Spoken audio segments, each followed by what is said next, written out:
ইরানের আকাশসীমায় মার্কিন যুদ্ধবিমান ভূপাতিত হওয়া এবং পরবর্তীতে রুদ্ধশ্বাস কমান্ডো অভিযানের নেপথ্যে বেরিয়ে এলো এক বিস্ফোরক তথ্য।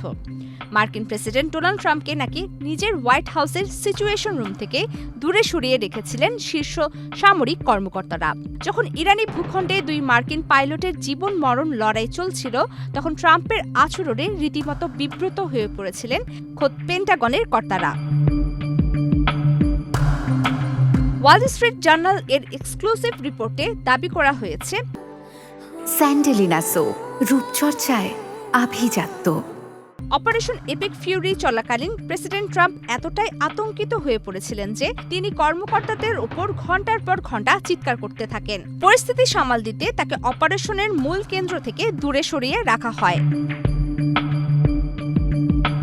প্রতিবেদন অনুযায়ী মার্কিন F-15 বিমানের পাইলটরা ইরানি সীমানায় নিখোঁজ হওয়ার পর ট্রাম্প 1979 সালের তেহরান জিম্মি সংকটের কথা ভেবে প্রচণ্ড ঘাবড়ে যান। তার অস্থিরতা অভিযানের পথে বাধা হয়ে দাঁড়াচ্ছিল।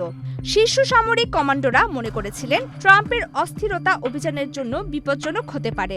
ফলে কয়েক ঘণ্টা তাকে কোনো আপডেট না দিয়ে ঘরের বাইরে রাখা হয়। শুধুমাত্র অত্যন্ত গুরুত্বপূর্ণ মুহূর্তগুলোতে তাকে ফোনে ব্রিফ করা হতো। ইরানের ভূখণ্ডে চালানো এই দুঃসাহসিক অভিযানে একজন পাইলট দ্রুত উদ্ধার হলেও দ্বিতীয়জন প্রায় 24 ঘণ্টা শত্রু এলাকায় আত্মগোপন করেছিলেন।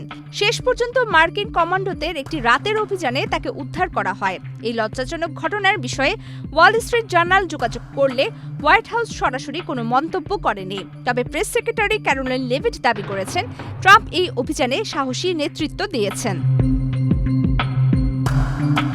প্রমিতি কিবরে ইসলাম, বাংলাদেশ প্রতিদিন।